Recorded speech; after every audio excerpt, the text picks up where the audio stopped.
Hello booktube, and welcome back to my channel and to my first solo event on booktube, the Maya Angelou Phenomenal Woman Readathon.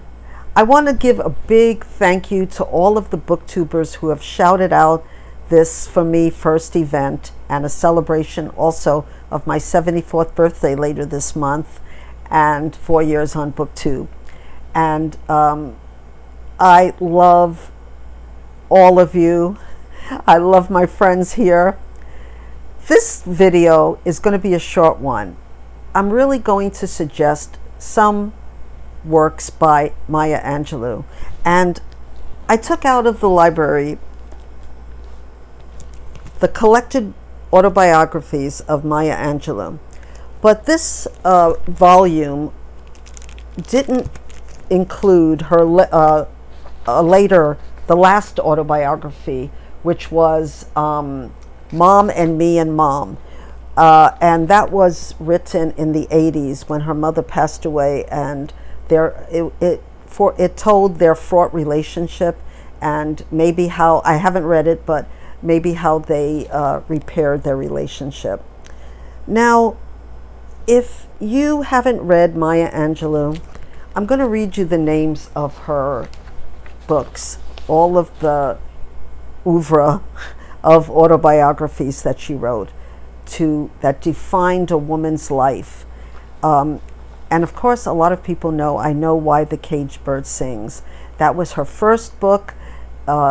It's considered to be the most banned book ever in the world, just because of a woman telling her truth.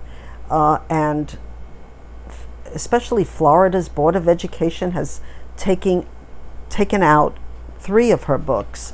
And I'll tell you, let me read the titles first. So I Know Why the Caged Bird Sings, and I think that a lot of you know that this tells the story of a traumatized poor child living right after or during World War II in Stamps, Arkansas, and the trauma that she went through. And the parts that are banned are truth. And I don't think truth should ever be banned. That's when you start banning people's truth, I think that's when you get into a lot of trouble and a lot of people not understanding what other people go through. And when you understand what other people go through, that's when you have empathy. So that's my 2 cents anyway. So I Know Why the Caged Bird Sings was the first one. And the one I'm reading now is Gathered Together in My Name. And I'll come back to that, tell you a little bit more about that. And this was also banned. The next one was Singin' and Swingin' and Getting Merry Like Christmas. The next one is Heart of a Woman, banned. The next one was All God's Children Need Traveling Shoes.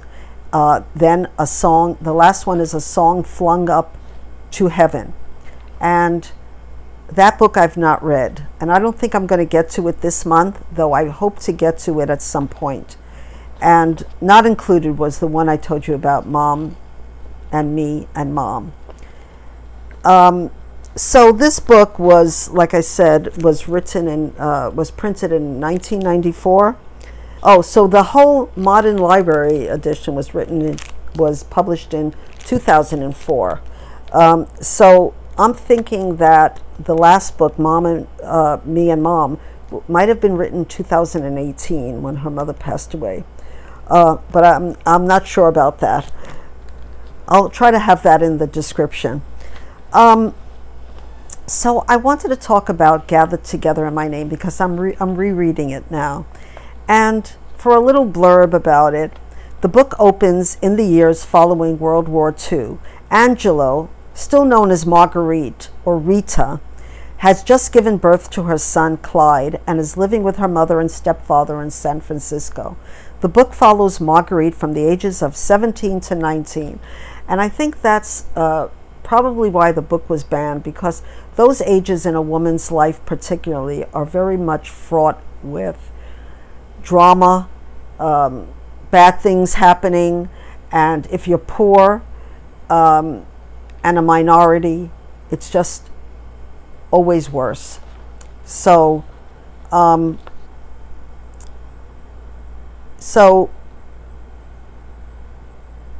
the book follows Marguerite from the ages of 17 to 19 through a series of relationships, occupations, and cities as she attempts to raise her son and find her place in the world. And that's what a coming-of-age book is, I think, when an individual is trying to find their place in the world. And that's the sort of time that we do that. It continues exploring the themes of Angelou's isolation and loneliness, begun in her first volume, Caged Bird Sings, and the way she overcomes racism, sexism, and her continued victimization. So there's a critic named Hilton Als. He was a theater critic, and he also worked for the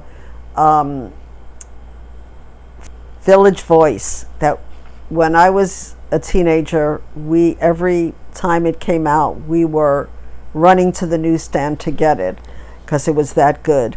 And now he's a writer for the New Yorker. So he says that Gather Together may reflect its theme of how one black woman was able to survive in the wider context of post-war America, while also speaking for all black women and how they survived in a white-dominated society. It's so much more than that. And I'm not a theater critic, of course, but having been brought up in a housing project in the 50s, I think I saw firsthand of what black women experience, because I was in the mix, though I wasn't black.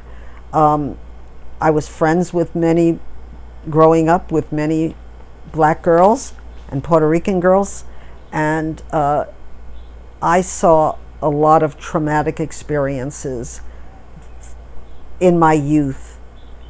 And yeah, so anyway, I don't know what I meant to say about this, but basically, a critic is a critic.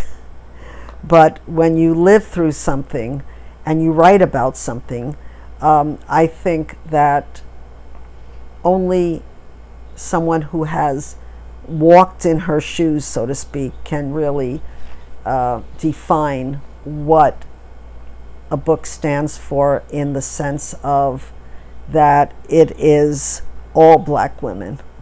Because, like I said, everything is individual. So the next book I want to talk about is the complete collected poems of Maya Angelou, and this is a slim volume, and it really isn't the complete poems. It's only up to I think it was 2000. It wasn't even 2000. It was copyrighted in 1994, and we know she has many poems. Now, also, her poems were criticized by many book critics as well as being simplistic. But in that case, or like greeting cards, I read somewhere that it was her poetry, or some of her poetry, was more like what you find on a greeting card. And there again, I don't agree with the critics, because you have to understand also, or you don't have to understand, but in my opinion, if you understand how poetry is recited in Africa, it's very similar to some of her poetry. And I think that you have to take into account what she's trying to accomplish, and who are the people that she looked up to. And one of the persons she looked up to was Langston Hughes, who was a wonderful poet coming out of the 20s in the New York Harlem Renaissance. And she was friends with many of those people. So, yeah, that's just my 2 cents. So in this collection, I haven't read all of the poems yet, but there was one poem that caught my eye, and I thought I would end by reciting it for you. It's called On Aging, which is very apropos to my life at the moment. So here we go. When you see me sitting quietly like a sack left on the shelf, don't think I need your chattering. I'm listening to myself. Hold, stop, don't pity me. Hold, stop your sympathy. Understanding if you got it, otherwise I'll do without it. When my bones are stiff and aching, and my feet won't climb the stair, I will only ask one favor. Don't bring me no rocking chair. When you see me walking, stumbling, don't study and get it wrong, 'cause tired don't mean lazy, and every goodbye ain't gone. I'm the same person I was back then, a little less hair, a little less chin, a lot less lungs, and much less wind, but ain't I lucky I can still breathe in. And I feel every one of those lines, and I hope you will participate in this readathon in some small way. Read one poem, read a book by Maya Angelou, read a poem, or read something else by someone you consider a phenomenal woman. So that's all for today, but I will be back with much more on phenomenal women in general and Maya Angelou in particular. So until we meet again, I thank you all so much for all your lovely comments, and I will wish you a wonderful day, and aloha.